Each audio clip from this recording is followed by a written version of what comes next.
So you just gave me a disclaimer. Like, look, Robbie, I'm not going to be very good at this because I'm a writer.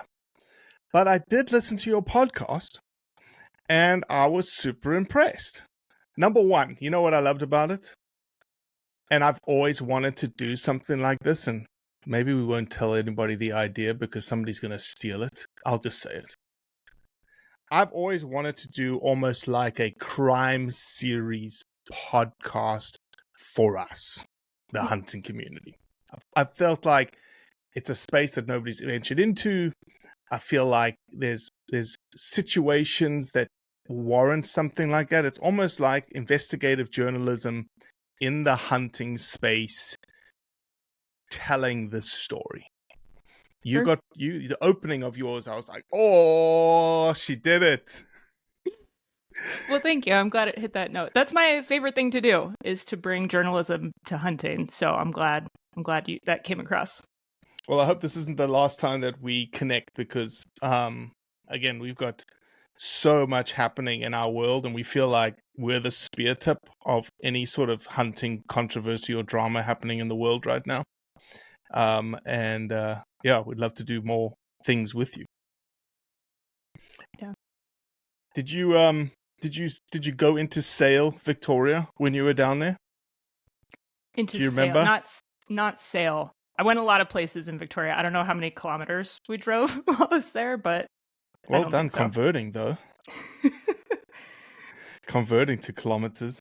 Well, if you had traveled into Sail, into the busiest intersection in Sail, you would have seen a billboard.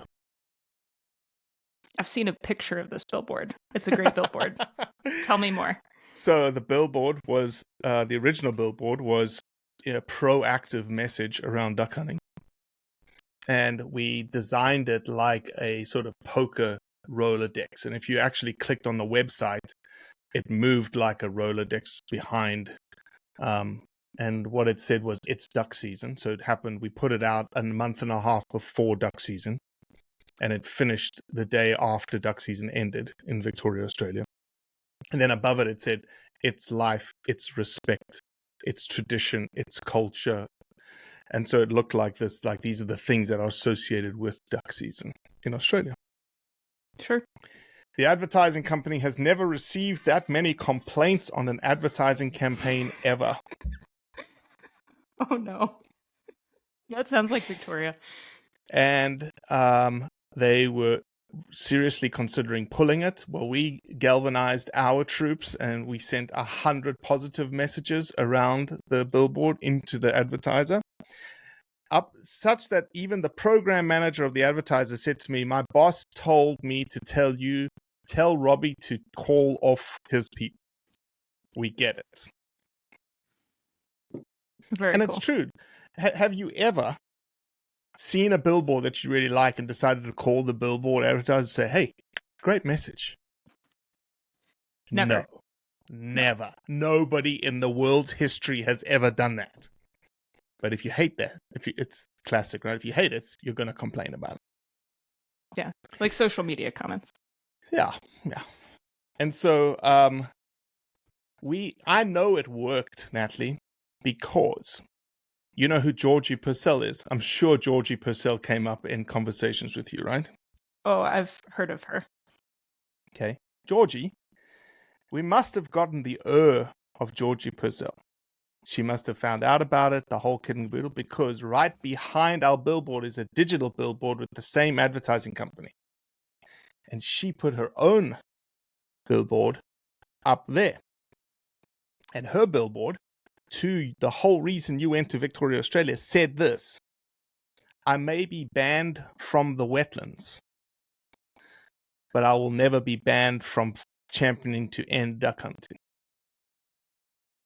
So, Natalie Krebs, welcome to the Blood Origins podcast. Thanks for having me. You decided to go halfway around the world. Have you ever been to Australia before? No, never. Amazing country, right? Mm-hmm. Did you eat Vegemite? I did, and I liked it. I didn't understand what all the fuss was about.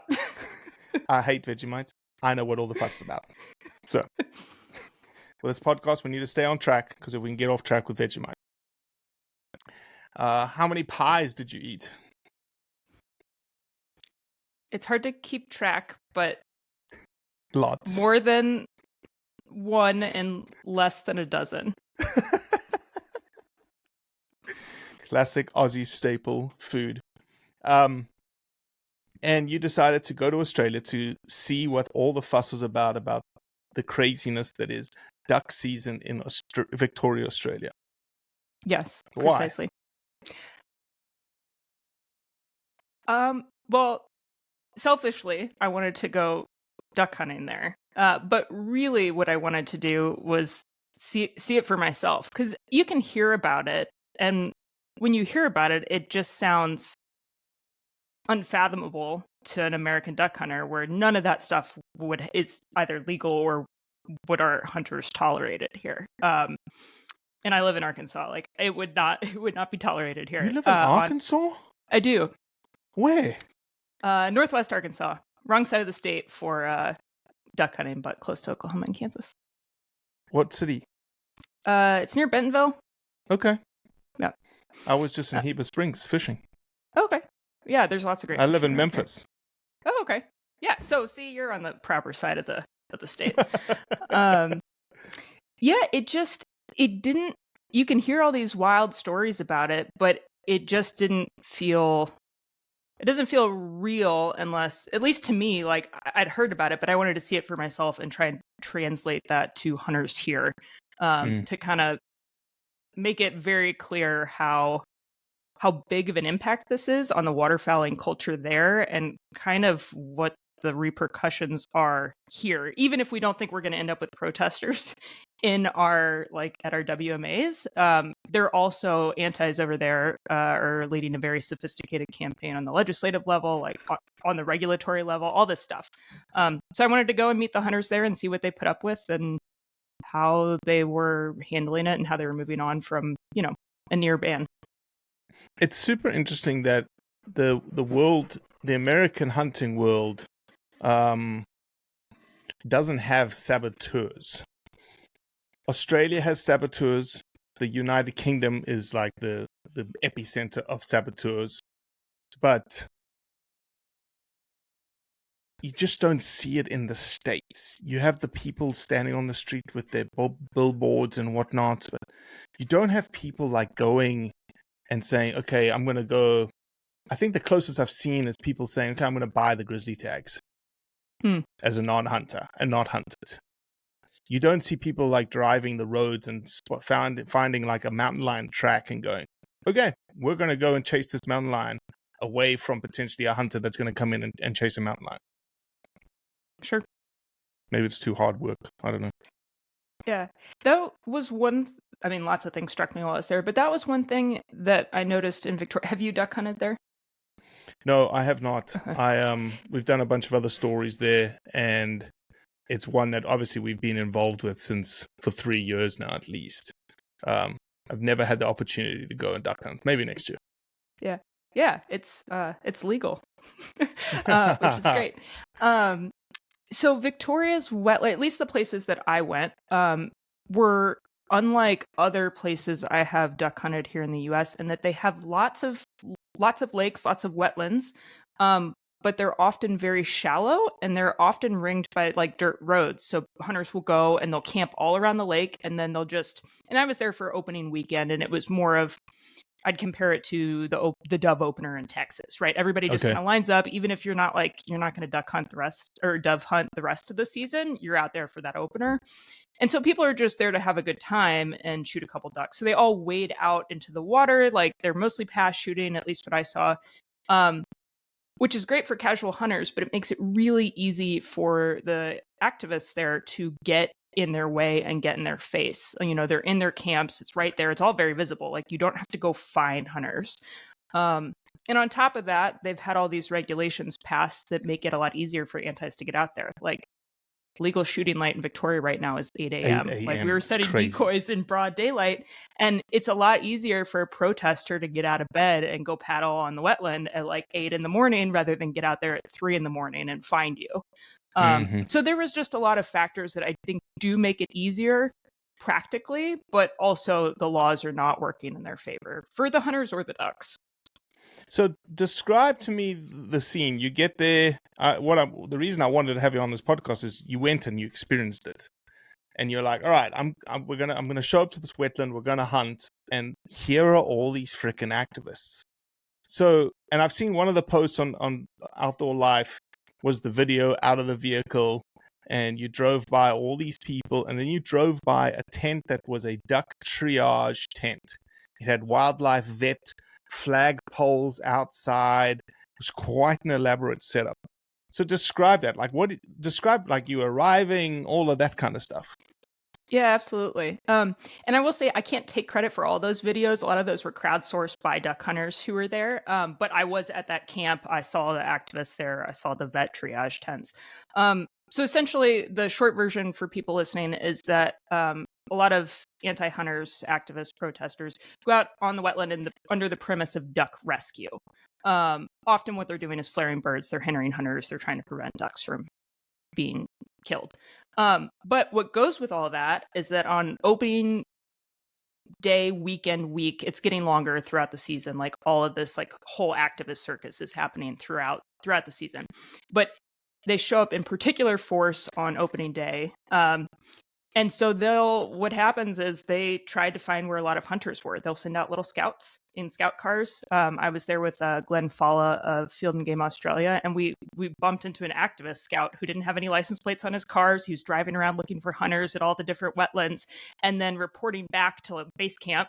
And so like while we were leaving one wetland, there was a parade of cars going to where we had just come from because they knew there were hunters over there. So they kind of move around, and the main camp that you're referring to, we drove past it, and it is that, I mean, I spoke to one hunter who was there when they set up, and he said at like 7 a.m., 40 cars, like just a procession of 40 cars came in, and they started setting up tents. They had porta potties, they brought in kayaks, and they just set up within 100 yards of a bunch of different duck hunter camps who had camped there overnight and were there for the opener. One was a family with 3 girls. One was like 4 buddies from all over Victoria. One was a locksmith. One was worked in education, and like they're all there to have a good time. And this like whole convoy shows up. So what they do is essentially when hunters start shooting, they just go down into the water to film everything, to look for ducks that have been hit but not necessarily recovered. Because if they reach those ducks before you or your dog do, they can legally take them and attempt to rescue them. During the inquiry to when they were considering banning duck hunting in Victoria last year, they said that they had never recovered a duck, because imagine you've hit a duck that a human can grab and recover, like that duck is not going to make it. But instead of that meat they never rescued a duck, essentially. They've never resuscitated it.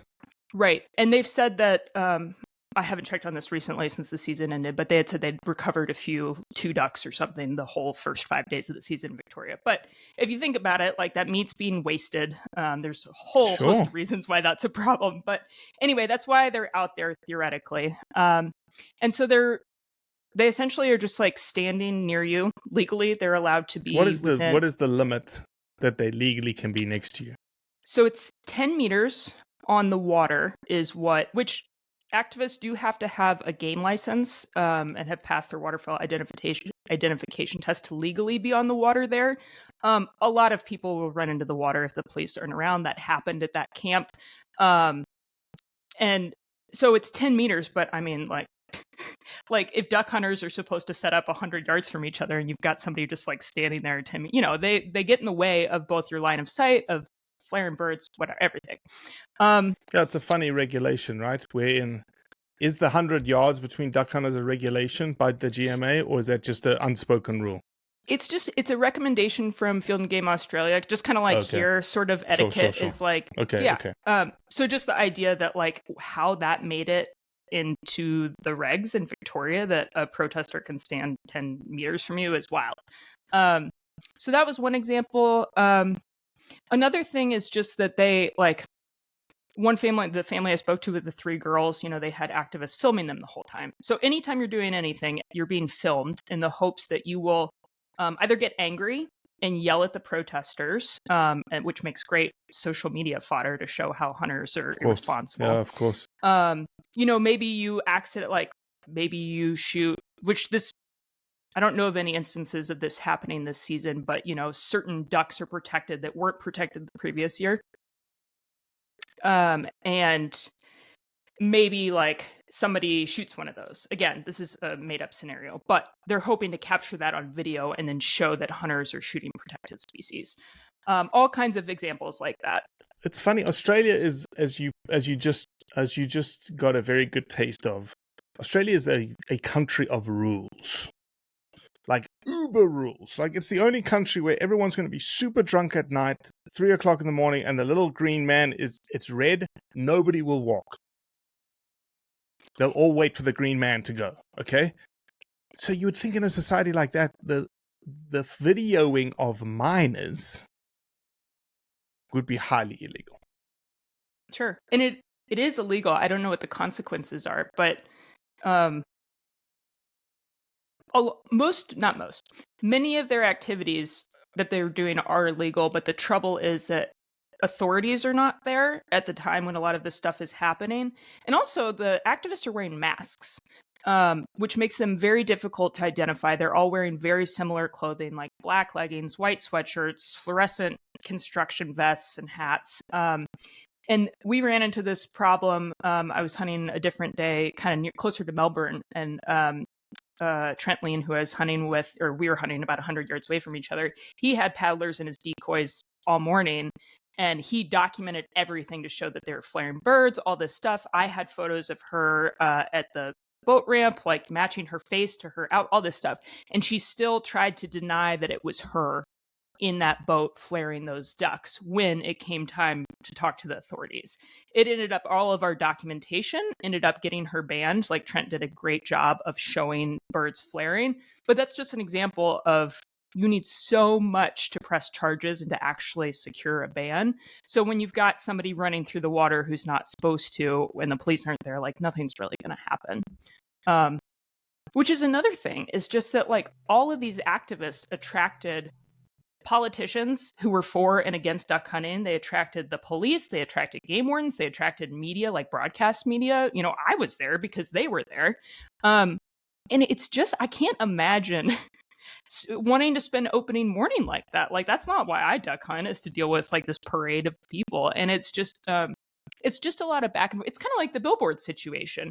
You do one thing and they react to what you do because they don't like it. And it's just a back and forth forever over a lot of petty stuff that just is not, it's not constructive to the mission of wetland conservation or duck habit. All the stuff that the antis profess to care about is not actually happening through all this. Yeah, and we all know, without even having to ask them, none of those individuals have put up a single nesting duck box versus Field and Game Australia putting up thousands. All of the acres that they've restored, all the acres that they've bought. It's just this radical voice. Yeah. That just is yeah. Yeah.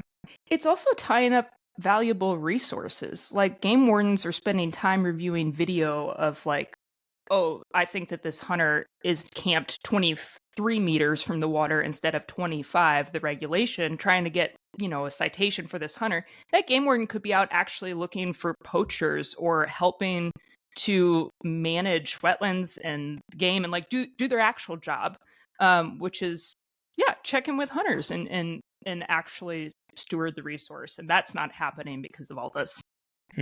All the regulations that exist. Yeah, the other one that was crazy that I actually didn't know about is that you can only kill one bird at a time and you have to retrieve that bird. Yeah, so that was also mind-boggling to me in Victoria, is it's not the regulation is not explicitly written like that. It sounds good the way that it's written in theory, which is you should recover every duck that you shoot. But in the details, when you actually implement it, it means that if you're hunting alone and a pair comes in and you shoot one bird, you have to go, like you just said, you have to go recover that bird before you can legally shoot the next one. And what it ends up doing is you just end up educating more birds. You're out on the wetland longer. You just can't be efficient and get out of there. And that's an instance of just for the sake of regulation, because it looks good to make hunters make sure they're making every effort. You end up hindering hunters, which every duck hunter there I spoke to, they want to recover all their birds. Like that, hunters already want to do that. So you don't need to put that regulation in place, in my opinion. Yeah, 100%. And interesting enough, a week into the season, I think the GMA released their results that there were 440 hunter bags checked, 0 over. So 100% compliance a week in. The GMA just released their numbers now, and it was 1,213 hunter bags checked, 0 over. Yep. Yeah, which is great. And then you look at how many 33 activists, got in trouble. And then you think about all the activists who didn't get in trouble. There's quite a discrepancy. I don't know. Did you talk to Glenn and Trent and Lucas? Lucas Cook being the CEO of Field and Game Australia. I've had a couple of conversations with him, but I'd love to hear what you heard from them about stiffening the fines. Did they mention anything about that? Boy, we might have talked about it, but I don't remember it too much. Are you talking about stiffening the fines? I think one of their frustrations are that these guys are only banned for this year. They're back in the wetland next year. Yeah. Like, they should get a permanent ban. Like, you're done. Like, you're not allowed in here ever again. Right. Like, if you think about the consequences for hunters who break the rules, or you think about speeding, which I also witnessed, just like general repercussions for civilians who do anything against any of the many regulations. Punishments are harsh. Like, it's wild to me, which is why I was especially surprised at how lenient they seemed to treat activists who had broken the law. So, yeah, that seems like it might be more of a deterrent, but I'm not sure why that discrepancy exists. Again, in a bloody country that just loves rules, and they have, I don't know if you heard about speeding is number one, is a huge thing. So they have point system in Australia, right? You have 12 points. They have double demerit days on points, which means if you get caught drink driving and your seatbelt off, you're done, gone, finished, license gone. Or if you're over the speed limit by 20 or 10 kilometers an hour and no speed limit, your license is gone on those specific days. Yeah.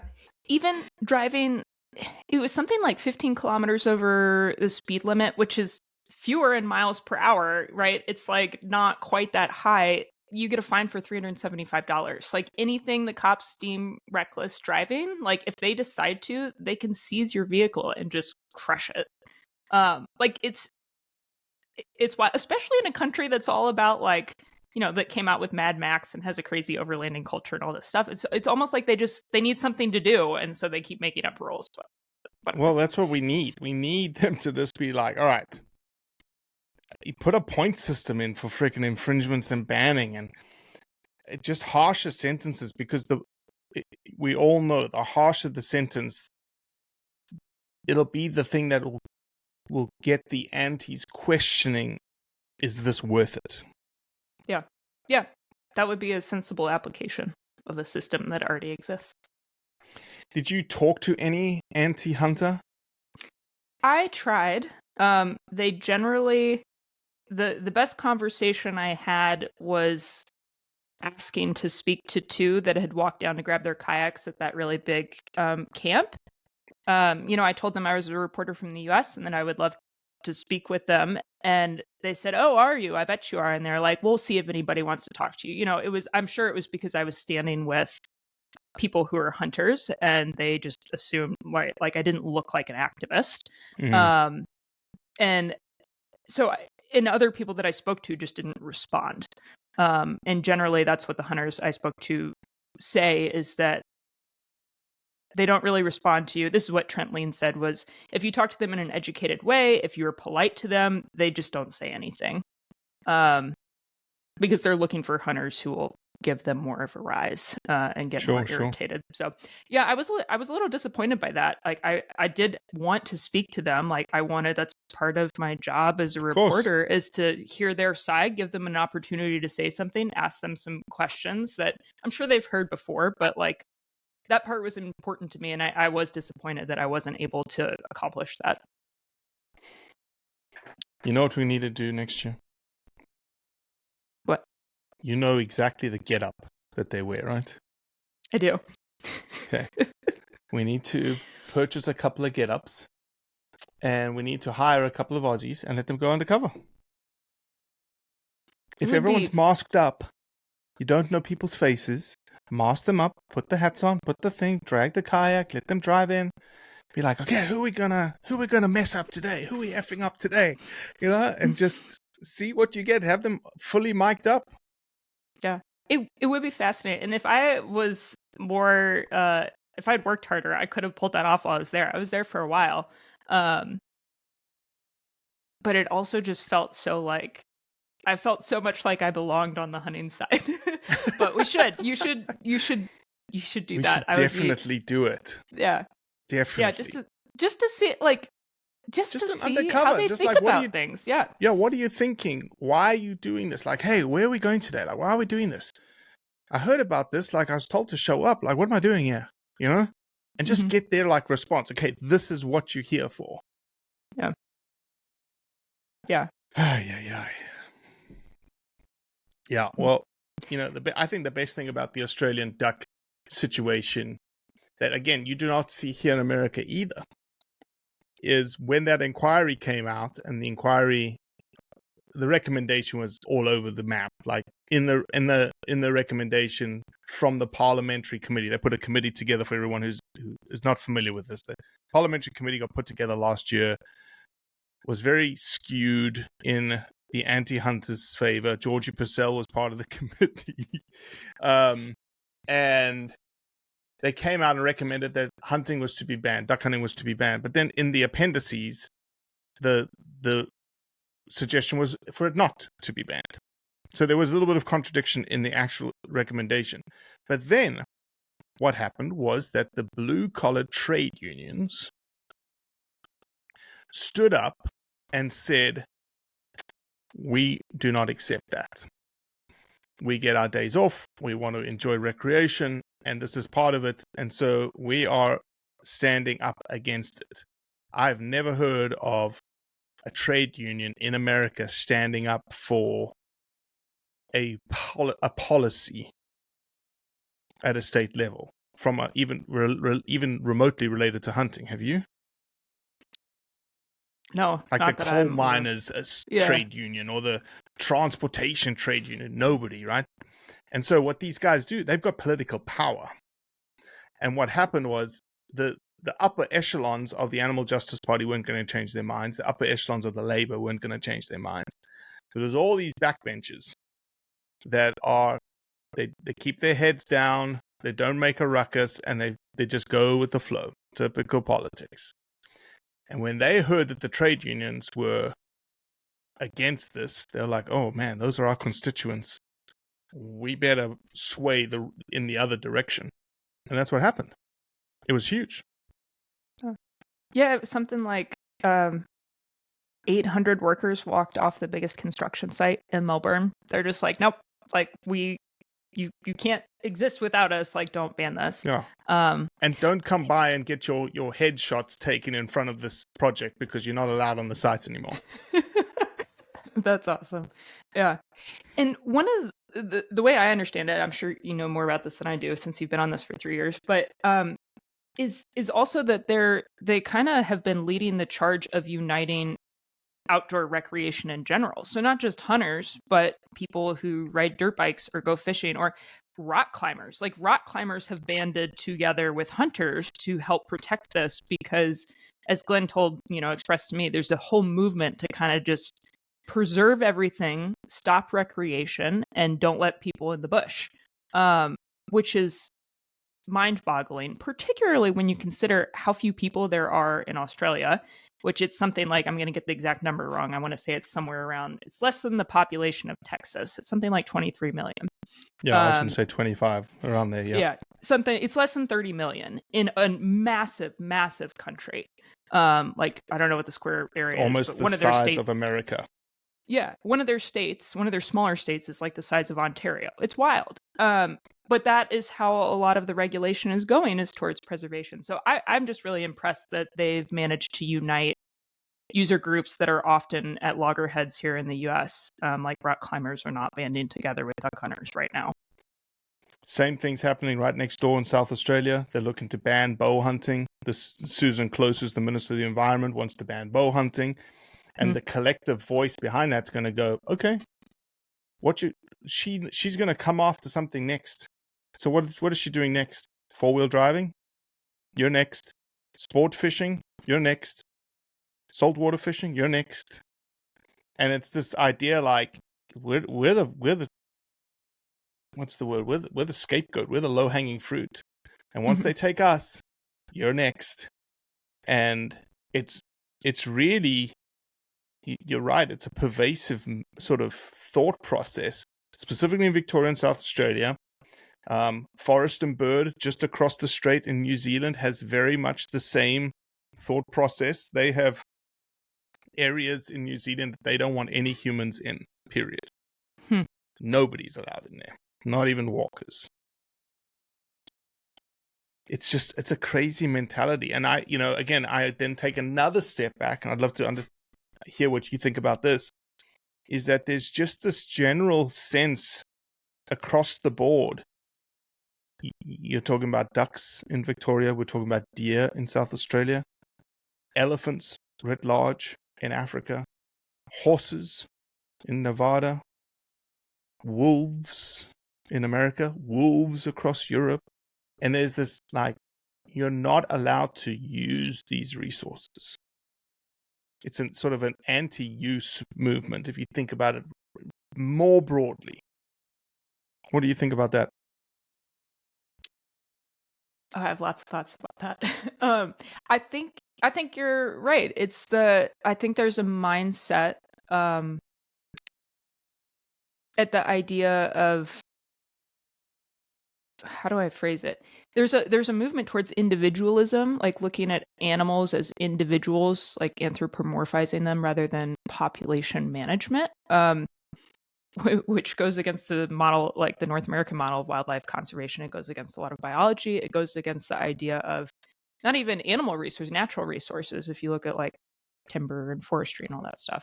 And that is maybe a nice idea in a world that doesn't have people, to just leave everything the way that it is and not have a human imprint. But there are lots of people on the planet, and we are consumers, and there's way to balance that consumption. But to outlaw it altogether, it just passes the buck around, right? Like when you ban certain things in Australia, right? Like, so one example that came up, Georgie Purcell wrote about this on the opening day of duck season in Australia, was how she had gotten some other shoe company to ban the use of kangaroo leather in their shoes. California banned the use of kangaroo leather in their soccer shoes. Yeah, so a bunch of big companies have gotten on board. I think it was Nike, Puma, Adidas hasn't yet, last I checked. Meanwhile, in Australia, kangaroos are way overpopulated because they've taken away a lot of natural habitat and turned it into grazing land. So kangaroos are everywhere. They're getting hit on the road. We nearly hit a bunch of them while I was there driving around. And so these kangaroos are still under this huge mitigation program. They're going to get shot and they're going to be killed. And that leather is still going to be used for those shoes. Where's it going to come from? Are you going to kill more cows? Are you going to pull leather from some other place in Asia? Like somewhere that resource is still being used, and it's maybe not as ecologically friendly or compatible with this need in Australia to do something with these kangaroos. So the idea that you can't maximize, like, I think that there's often a way to balance resource needs with overabundance in many places. Invasive species are one, just like way out of whack management is another, sustainable use. But the idea that you have a resource that renews itself is the key to where we're headed with all of our population growth. And it puzzles me how we're kind of painting ourselves into a corner by blocking off a lot of resources that could be responsibly managed and used and not depleted. Well, you're touching on a subject that is like the topic at the highest levels of wildlife conservation in this world. When you start dealing in the CITES world of trade, and we have alligator and crocodile is the gold star standard for how sustainable use and trade can benefit a species. It's the most highly regulated resource in the world. A tag goes on that crocodile, whether it comes out of the wild or comes out of a farm. That tag goes all the way to the Louis Vuitton store that you buy your handbag in. Are alligators thriving today and crocodiles thriving today, or are they being decimated or endangered? They're fucking thriving. Yeah. Everywhere. Why? Because people value their use. So now do the same thing for rhinos. I don't know how much you know about rhinos, but rhino horn is the most valuable resource in the world today by ounce. There is no metal, no nothing that comes close to the price of an ounce of rhino horn.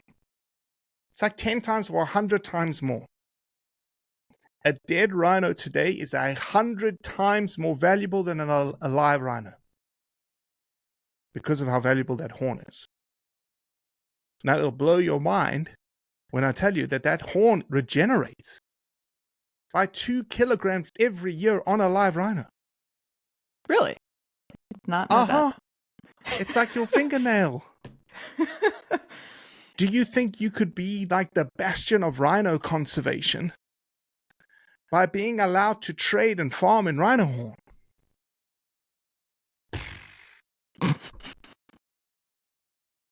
But the anti-use brigade at the highest political levels of CITES do not want that to happen. Because it's not good for business.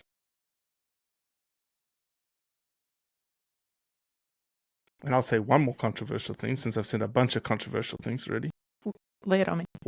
Wildlife doing good is not good for business.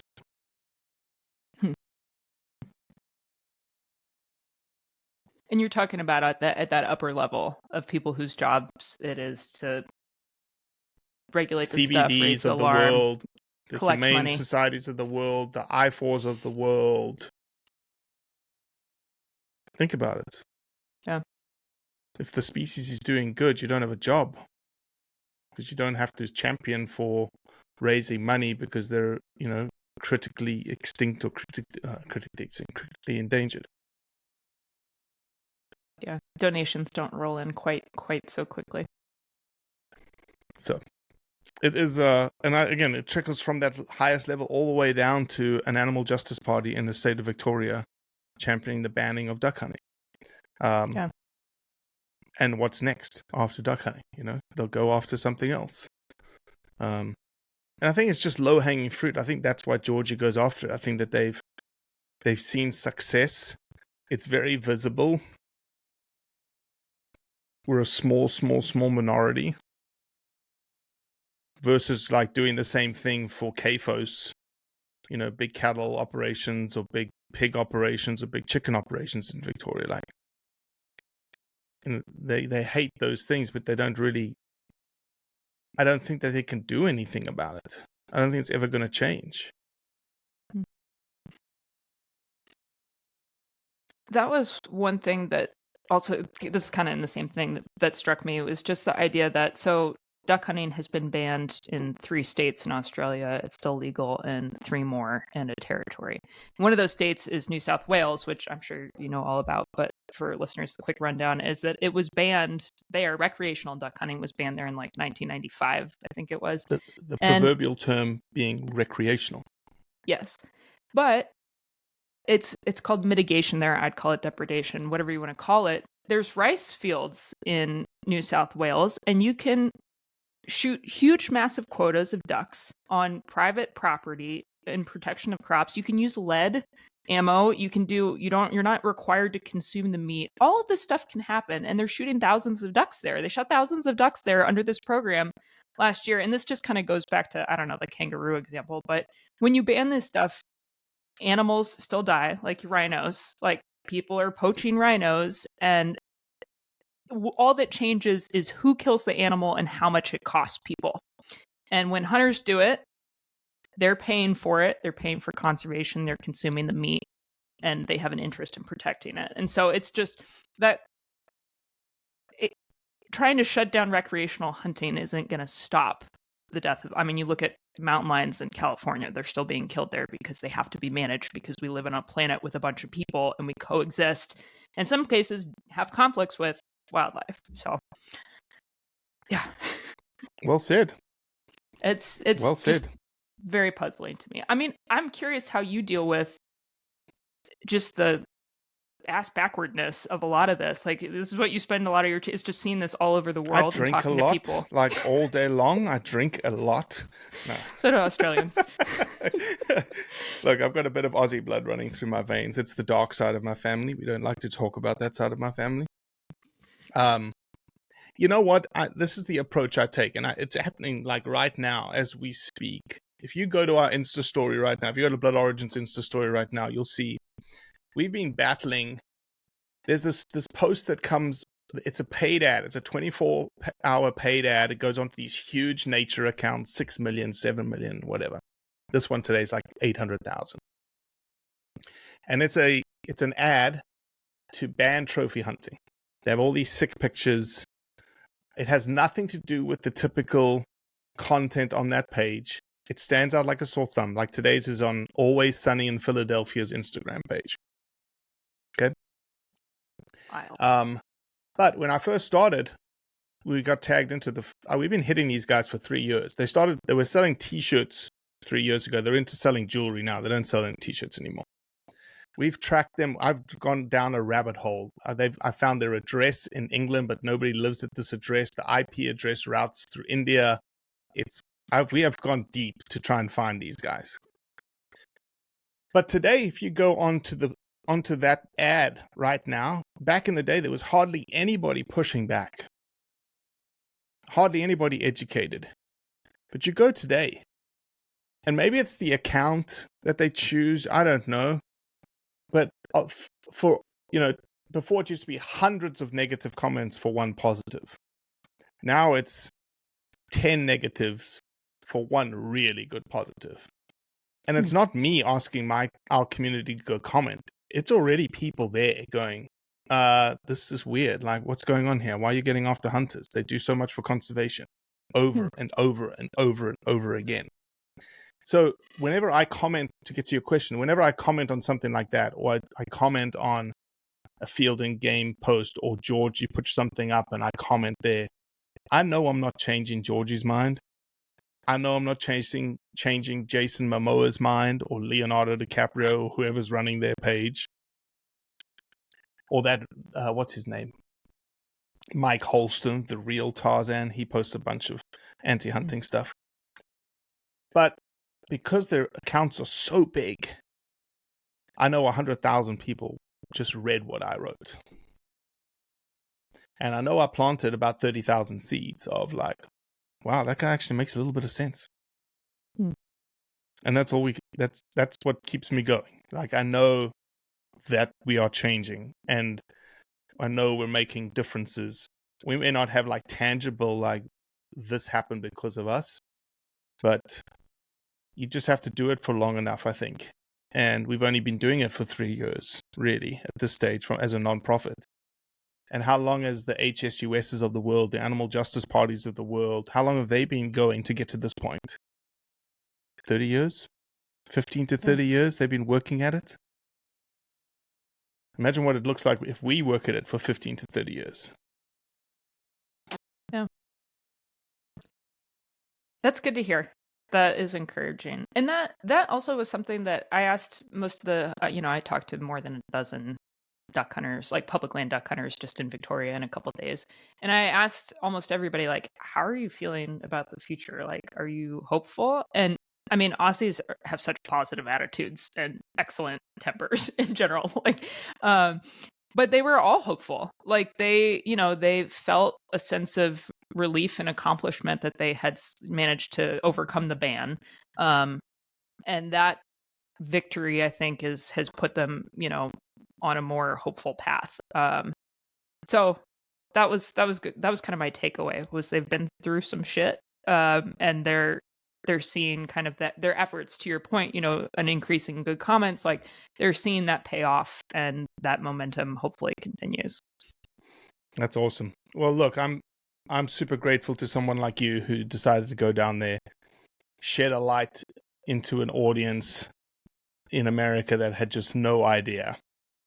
And you can see it from the comments. They're like, just arrest them. And no, not happening there. Not how it works. Yeah, just thank you. Thank you for shedding light on them. They're halfway around the world struggling with a fight that we fight every single day here. And they're a small minority. What is it, 25,000 duck hunters in the state of Victoria? It's something like that. I crunched the numbers for the entire continent. It's like 0.1%. It's a super small percentage. Yeah. And so, they need all the help they can get. Yeah.